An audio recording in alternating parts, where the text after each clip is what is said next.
Aquella zona que se ve a aquel lado era un proyecto de Víctor Lisiaga con respecto a un mercado de pescadores de aquí del Esterito. Esta cosa que se ve aquí es una cápsula del tiempo. Este es el molinito.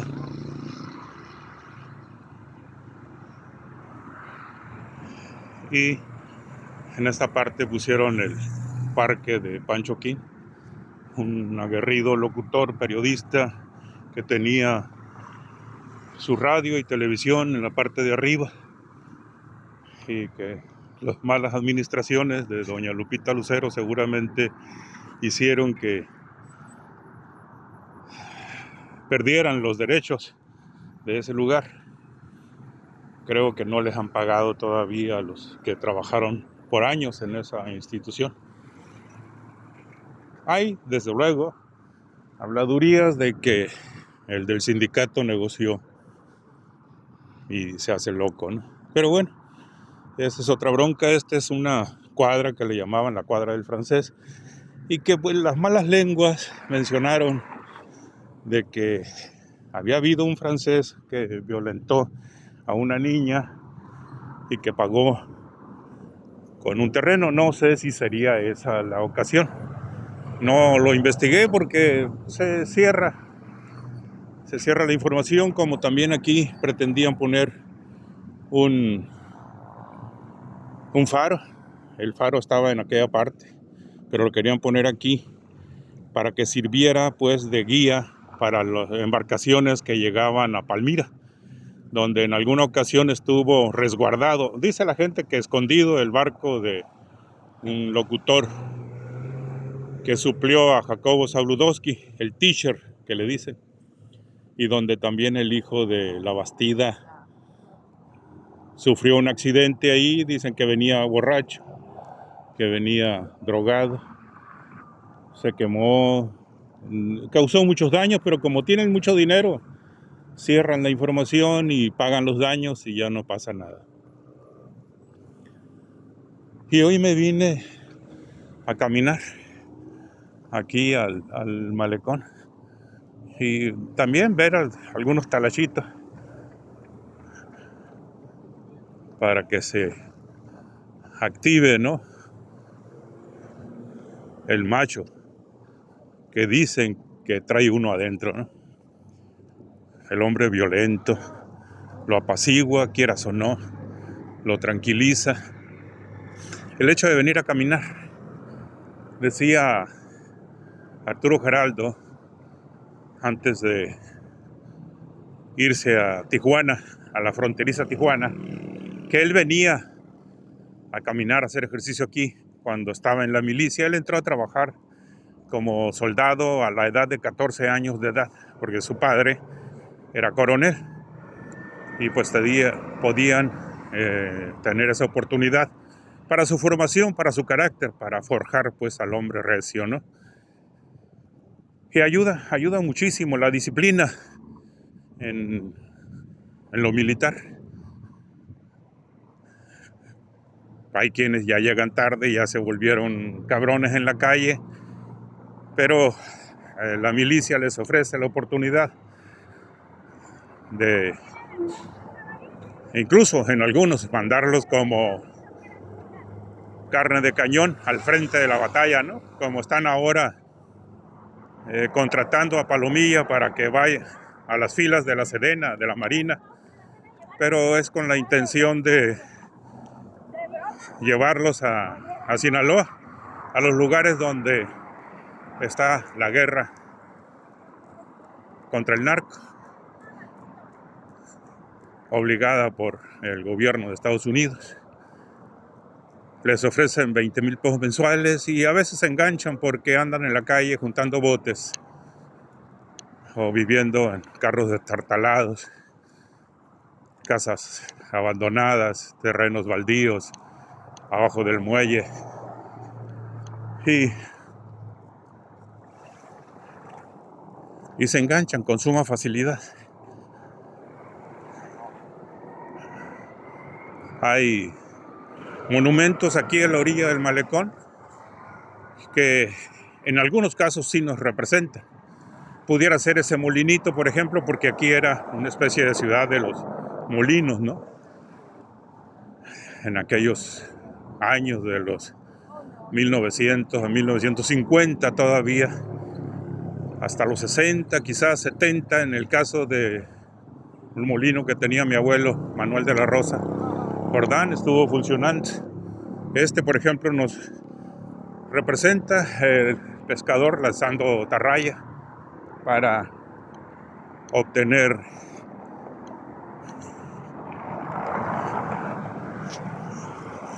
parte de su dieta, o también como carnada. Aquí es el lugar donde, después de donde ahora está las ruinas de lo que iba a ser el mercado de pescadores, donde se llegaban los pescadores, dejaban sus pangas, ahora los obligaron a venirse por este lado. Aquí estaba un restaurante muy concurrido, Las Brisas, donde me tocó ver a la Meche Carreño, un poquito pasada de copas, que andaba siendo cuidada por una señora gorda. Y pues hubo la oportunidad de bailar un rato con ella. Debió haber sido como en el 73, 74 más o menos. Creo que Luis Echeverría andaba en la campaña, no recuerdo bien.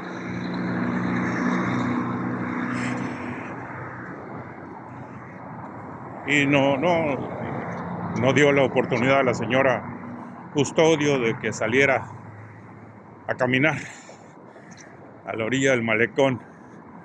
Era un 24 de diciembre. Hubiera sido buen regalo.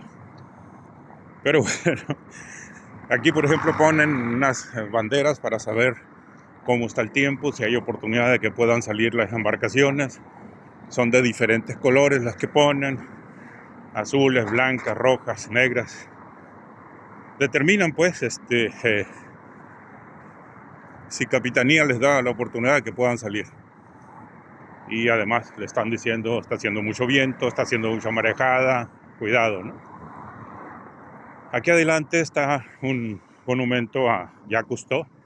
Este cuate estuvo mucho tiempo aquí explorando la Bahía de La Paz, que incluso le llamó él el acuario más grande del mundo. No recuerdo bien la cantidad de especies marinas que hay aquí en la bahía y en el Golfo, pero sí son muchas, no 132, 200 y tantas, no sé, la verdad. No tengo el dato a la mano. Y este cuate tenía un submarino, Calypso, que cuando se perdió el barco San Miguel, junto con su barco y su submarino, les ayudó a la gente a buscar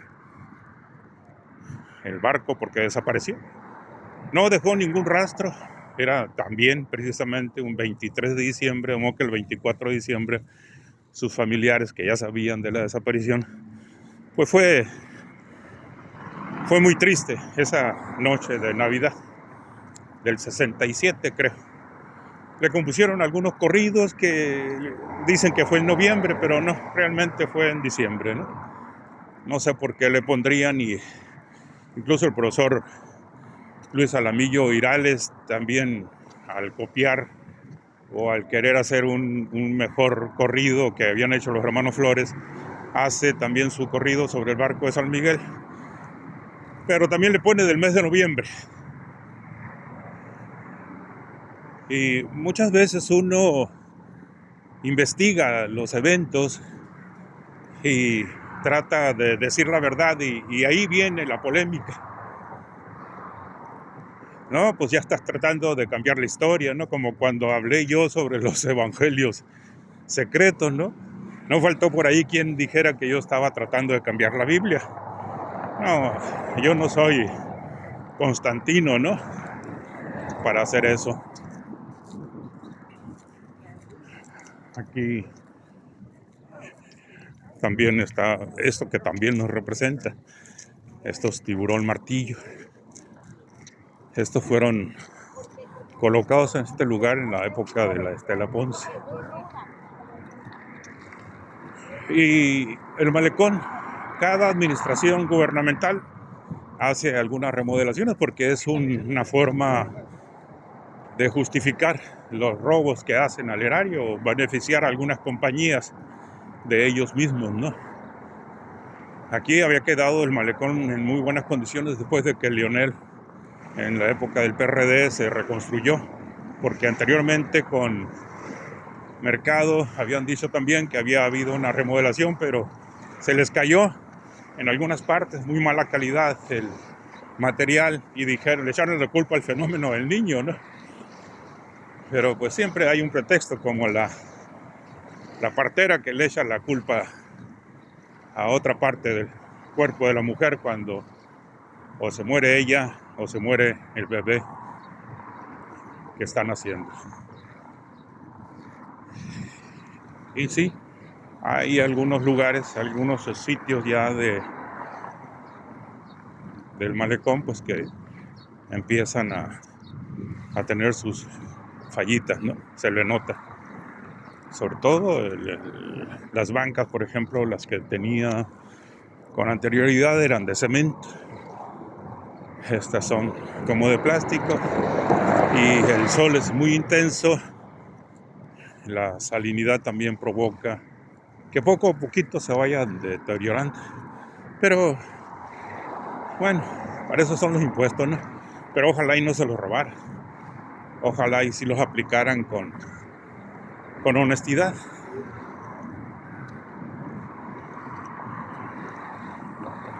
Me estaba recordando de un chavalo que le decían el Bonifacio, vivía ahí en el barrio. Ese pobre amigo, pues tenía sus problemas de conducta, ¿no? Y un día me habla el flaco Gastelum.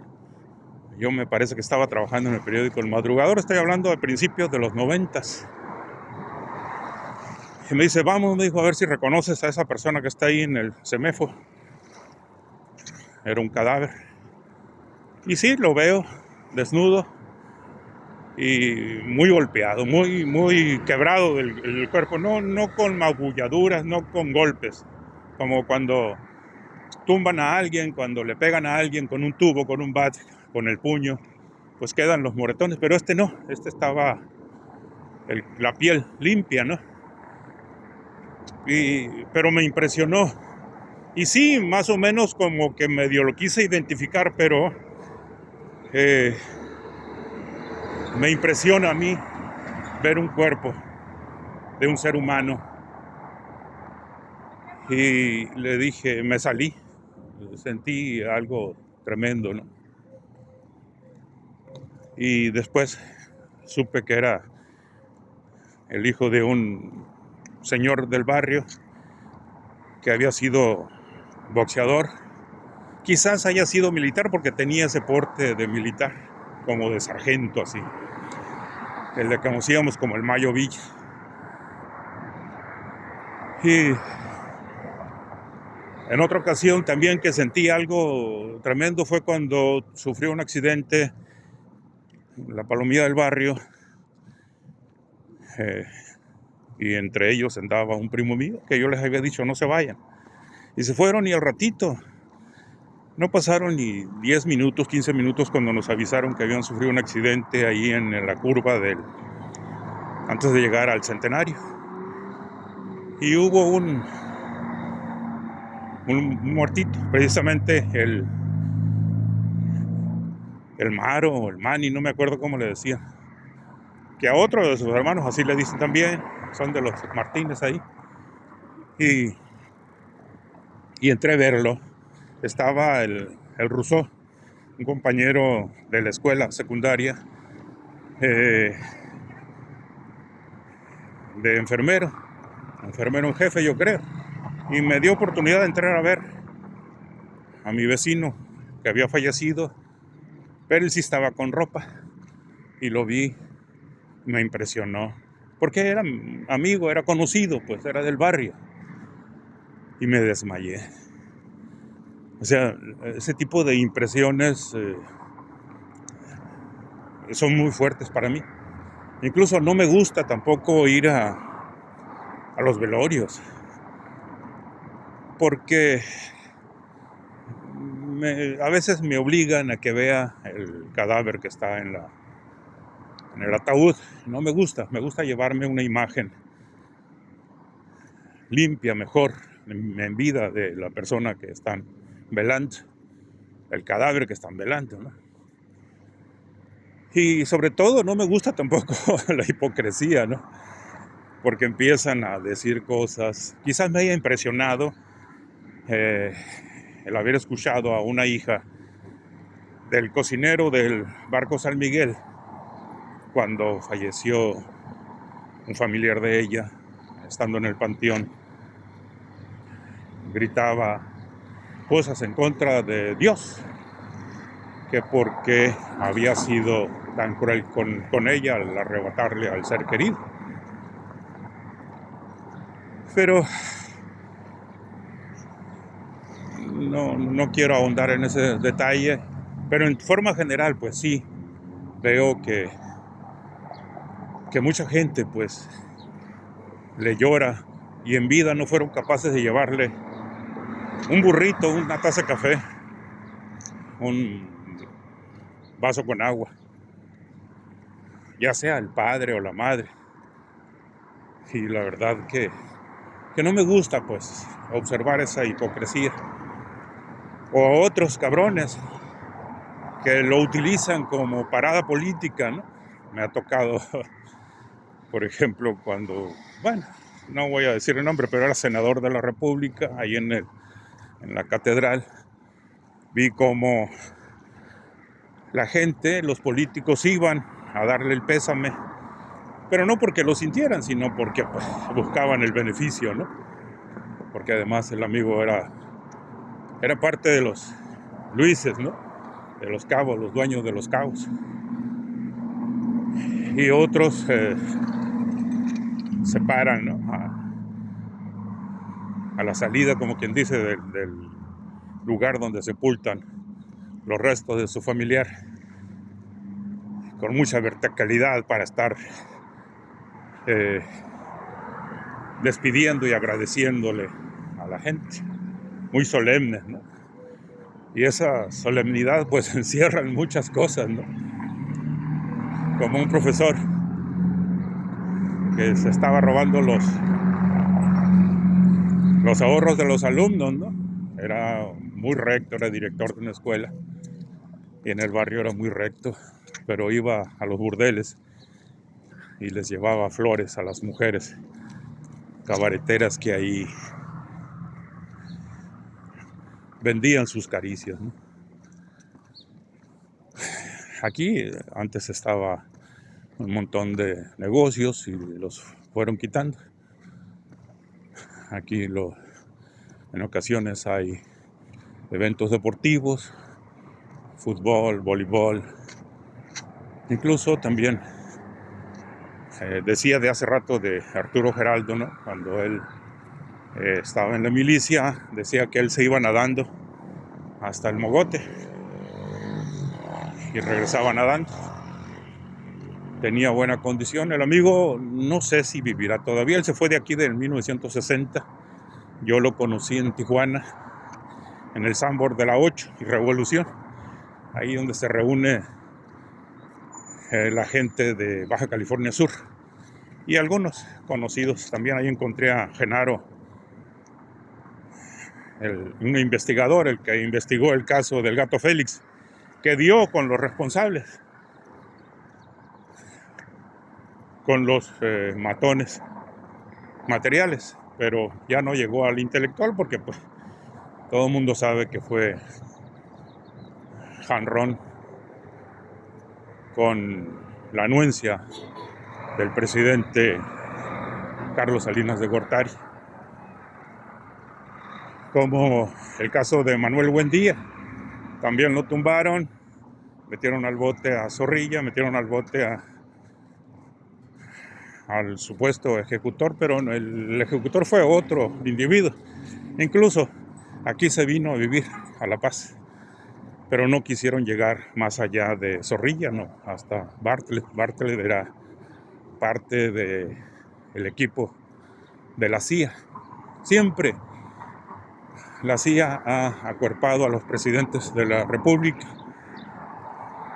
porque desde principios de 1900 el embajador de Estados Unidos en México le dijo al presidente de allá que no era necesario que pusieran un presidente gringo, sino con que controlaran nomás a un solo hombre, al presidente de la República. Con eso era suficiente para controlar todo el país. Y así nos controlan, cabrón. A través de controlar la presidencia de la República, nos controlan todos nosotros, nos llenan de miedo. Ahorita, sobre todo con lo que sucede en las calles, ¿no? Ya la gente tiene mucho miedo, ya la gente no es capaz de levantar la voz. Prefieren permanecer callados, con la mano extendida, como cuando llegó la compañía bananera a Macondo. Ya después, dice ahí la novela de Gabriel García Márquez, los que vivíamos ahí nos convertimos en extraños y nos tuvimos que resguardar atrás de las puertas de nuestras casas con un plato y la cuchara y el tenedor, esperando que nos dieran de comer. Y se fue la compañía bananera y lo único que les dejó al pueblo fue la basura. Y es lo mismo que sigue sucediendo. Vienen un montón de gringos, vienen un montón de rusos, árabes, con mucho dinero, y hacen los grandes desarrollos habitacionales, hoteleros, muelles. Ahorita, por ejemplo, andan con un pleito ahí en el Manglito por un terreno que vendió Rubén Muñoz. Es bueno ese cabrón como agente inmobiliario, trabajó para Century 21. Incluso el mismo Lionel en su momento, porque llegó Rubén con unos altos ejecutivos del banco. Lionel era gobernador y le dijo, no lo dejes pasar, nos va a chingar ese cabrón. Pero pues bueno, como iban los altos ejecutivos, sí pasaron, pero con las reservas, ¿no?, suficientes para que con mucho cuidado entablaran esa conversación. También me di cuenta cuando llegó el embajador de Estados Unidos ante Lionel y que negociaron ahí la posibilidad de la separación de la Baja California, del Golfo de California, para los intereses gringos. No sé, por ahí desaparecieron una isla. Cuauhtémoc Morgan lo ha estado manejando. Yo he estado manejando lo que es la Isla Bermeja, allá en el Golfo de México, porque Zedillo le dio la oportunidad de que desaparecieran esa Isla Bermeja, que era un triángulo, le llaman el triángulo, el hoyo de Dona, entre Cuba, Estados Unidos y México. Pero esa Isla Bermeja estaba registrada a nombre de México y tenía la oportunidad de la zona comercial exclusiva, y esa zona se ha demostrado que tiene una reserva petrolera de 20,000 millones de barriles de crudo, ¿no? Y pues es un tesoro en el mar que parece ser que ya entregó presidencia para que los gringos la exploten. Pero repito, el de la bronca fue Zedillo, el que constitucionalmente dice que no existe la isla. Según Jalife, es muy mentiroso ese cabrón. Ese también es agente de la DEA.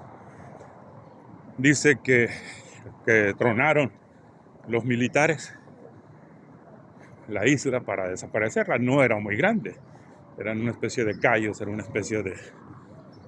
Así como la de Pardito, por ejemplo, aquí hay una isla que le dicen la isla del Pardito, que viene siendo como 1 hectárea nada más, pero tiene una capacidad turística muy grande. Ahí estuvo la hija de Rocío Dúrcal. Es una zona donde venden mucha artesanía y tiene ese reconocimiento internacional. y vienen, incluso hasta cantores han salido ahí, del Pardito, ¿no?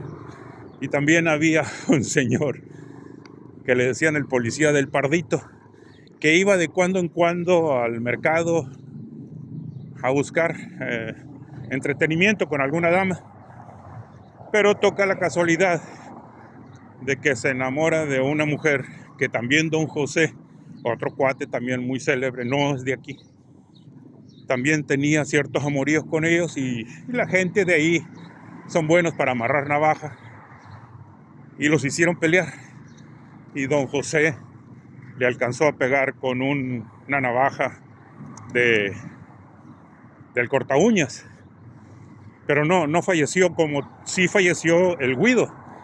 En el caso del Guido, este cabrón le pegó unos trancazos al campeón, y el campeón traía el veneno adentro, y en un arranque de odio y resentimiento fue y estuvo enfrente de la casa, de los cuartitos donde vivía el Guido. Incluso dicen que el Guido fue el que tumbó al Cabo Molina, que es otra historia también. Y se toma un trago el campeón cuando ve que abre la puerta. Entonces lo ve el Guido, se le acerca porque acá le dice ven, y le ofrece el trago. Cuando se está echando el farolazo, saca el corta uñas que ya tenía preparado y se lo entierra en el corazón, a la altura del corazón, y se va. Pero el Guido empieza a caminar porque siente mucho dolor. Empieza a caminar desde ahí, de la calle Ocampo y Revolución, hasta la plaza del Jardín Velasco, donde está la catedral.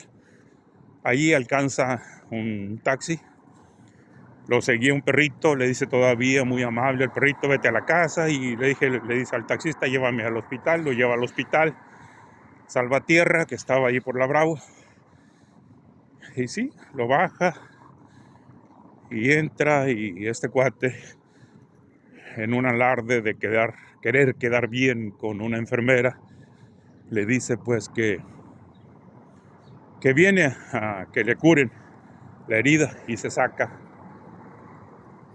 la navaja del corta uñas y se desvanece y muere, porque seguramente el hecho de que tuviera allí esa fierro no le permitía que cayera. Pero en fin, por ejemplo, el Cristo de Caracol no nos representan porque es una persona, una estatua, una leyenda desconocida completamente. Sin embargo, lo que es el mechudo sí nos representa, porque es parte de la cultura, de la tradición oral, que mencionan que de aquí, en la época de las perlas, sacaron una perla tan grande, tan hermosa, que la fueron y la colocaron en la corona de la reina de Inglaterra. Y alguien viene y en la época de Guillermo Mercado Romero le regala el Cristo de Caracol. Más allá, donde están las letras de la paz, también hay una virgen que no sé cómo le llaman, la Virgen del Sur, no sé, la Virgen del Mar, no sé, tampoco nos representa. Este cabrón que está aquí sí nos representa, porque semeja al Pitayo, un personaje que vivía a 200 metros de aquí. Aquí tenía él su panga. Por las tardes yo lo veía donde se ponía la mano en la frente y para ver hacia el mogote. No había todo esto, no había tantas pangas, no había esos hoteles. Aquí había agua en esta parte. Siempre andaba sin zapatos, muy grandote, alto él, quizás 1,90 de estatura, moreno, prieto, que gustaba de cantar, de emborracharse, de ser un marino bohemio, ¿no? Boga marino, boga, decía. Y a mí me tocó andar en Zupanga, invitado por la Tota, por sus otros familiares, por parte de mi abuela Almanza de la Rosa, de la Rosa, porque este pitayo era precisamente Mateo Almanza Martínez, creo. Y también ahí tengo una fotografía donde esa misma familia, porque vivían cerca de la casa del que fue actor Manuel Ojeda. Tendría unos 14 años cuando esa fotografía, y están ahí en el mogote, están con otros dos caballeros, con fisgas, están dos señoras mayores, están otros chamacos y otras niñas ahí. Y Manuel Ojeda falleció hace 2-3 años. Ahorita tuviera alrededor de 84, 85 años, no sé cuántos años tendría. Venía siendo uno de los primeros nietos de mi abuela Eufemia Martínez, oriunda de San Antonio, Martínez Manríquez. Manuel pues fue hijo de una profesora que estuvo ahí en Los Dolores. Ahí mi abuelo Inés Ojeda era un trabajador, mayordomo, administrador, no sé qué, creo que era de los Bomboster ahí. Y pues un tío mío la cortejó y no sé si se casaron o no, pero el acta de nacimiento que tengo yo en mi poder, que habla sobre el nacimiento precisamente de Manuel Salvador Ojeda Armenta, menciona pues que su mamá es fulana de tal y su papá es fulano de tal, el tío que te digo también de nombre Manuel Ojeda Martínez, Manny, con el que me tocó parte de mi infancia, porque me iba yo con el abuelo, que era el patrón de mi tío Manny, era falluquero en la sierra, Tepentú, San Luis Gonzaga, toda aquella zona. Me tocó conocer con ellos, tenían una casita allá en La Poza Larga, donde vivían algunos Astorgas, Molinas, Amadores, donde por vez primera también vi pasar un jet echando humo, y el agua la suministraba un pocito somero ahí en el arroyo, un poquito retirado de la casa, serán unos 50-60 metros. Aquí nos veníamos, aquí le llamábamos nosotros la bajadita, aquí nos veníamos a nadar. Había una tabla, un muelle flotante, y de ahí nos echábamos clavados. Y más allá estaba el varadero de Avaroa, que también nos tocaba ir por allá. Fue una infancia verdaderamente muy agradable. Nunca tuvimos problemas. Siempre, pues, los abuelos muy trabajadores, nuestros padres también. No pasamos necesidades. Eran un ejemplo, los abuelos casados, los padres casados, tíos, todo el mundo, ¿no? No como ahora, pues ya el matrimonio creo que no existe. Y aquí finaliza ya el malecón, ¿no? Ya aquí enseguida es la calle Manuel Márquez de León. Ya pusieron esto en la época de Ángel César, echaron tierra, llamábamos el terraplén, donde la palomía en la época de la preparatoria nos veníamos a echar la cerveza y otros a fumar marihuana, y unos más a lucir sus vehículos de los papás, dando vueltas chucas, le decían, vueltas bomberas. Y también sacábamos de repente en esa parte Cayo de Hacha, A veces los pescadores nos regalaban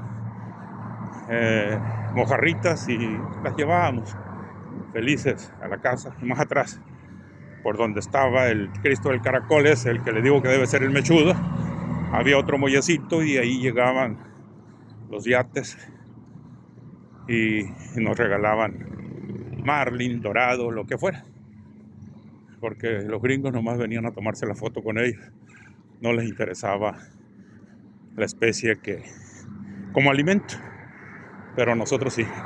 Ánimo, buen día.